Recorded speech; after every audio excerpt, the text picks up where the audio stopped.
পরিবর্তন দেখো তাহলে সাথে সাথে পেছনে ফিরে যাও। আর যদি কোনো পরিবর্তন না দেখো তাহলে এক্সিট 8 এর দিকে এগিয়ে যাও। মিতেয়া তখন বুঝতে পারে আগে যে রক্ত পড়েছিল সেটাই ছিল অস্বাভাবিক ঘটনা, তাই সে পেছনে গিয়েছিল এবং সেই কারণেই সে লেভেল 1-এ পৌঁছে গেছে। এটা বুঝে তার মনে একটু আশা জাগে, হয়তো সে এখান থেকে বের হতে পারবে।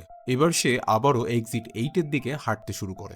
এবার সে চারপাশ খুব ভালো করে লক্ষ্য করে এবং কোনো পরিবর্তন নেই, তাই সে সামনে এগিয়ে যায়। কিন্তু যখন সে আবার বোর্ডের সামনে পৌঁছায় সে অবাক হয়ে যায়, এক্সিট 1 আবার এক্সিট 0 হয়ে গেছে।